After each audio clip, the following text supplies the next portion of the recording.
Johnson, five-time NASCAR champion from El Cajon, about 15 miles outside of San Diego. It's about a 2-hour drive from here. The area not exactly known as being a hotbed for producing great drivers, but Jimmie's changed all that.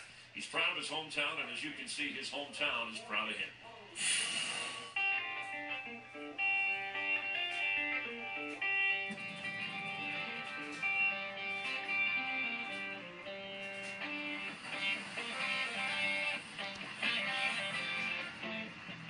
Growing up in El Cajon, small, kind of close-knit community, everybody kind of knows each other.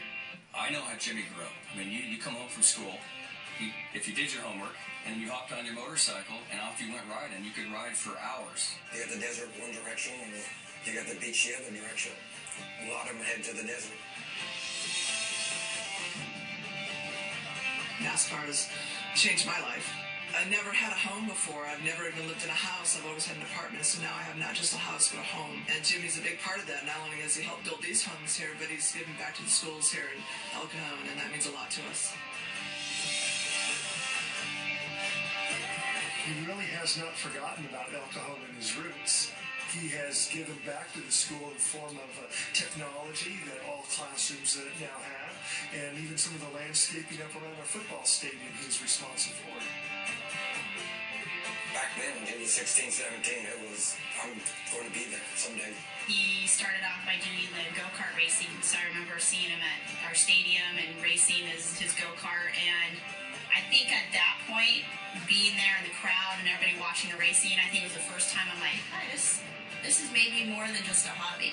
He used to come in and get his hair cut, and he brought in one of the pictures for us from the truck series, and he was sitting at the desk up there with my wife, Jackie, and he was practicing drawing his J's. And she asked him, Jimmie, what are you doing over there? He says, well, I'm practicing writing my J's, Jackie. I got to get them just right for when I do autographs. When you're that young and have that vision of where you're going to go, that's kind of neat. For me, Jimmie Johnson's a guy that could go to New York and go right into the hottest club and fit right in. And he's also the same guy that could, the next morning, be at a cool little dive bar in El Cajon and be just as comfortable. He's a California guy. That's what we like about him, is because he is laid back and he's not like some of the other drivers. That was even evident to people, teenagers in high school. I think that people picked up on that, his diversity and his ability to fit in with the different groups. He's Jimmie Johnson, our own boy, California boy. So I don't think it gets any better than that. So many legendary accomplishments on the racetrack, but Jimmie, your true legacy can very well be what you've given back to your community. How humbling to see that impact. It is, and it's very cool to give back and to go home and see people. And some of the faces on that piece there I hadn't seen in a long, long time. Mr. McKenzie, I remember being in his class, and Carrie grew up, very, very close by to one another, and Caps, being friends as we are. Just very, very cool. Rocky with the haircutting and all that. It took me down memory lane to watch that before we went on the air here, but it's so nice to get back to home and to be around and have a presence for the Jimmie Johnson Foundation, make the difference that we have.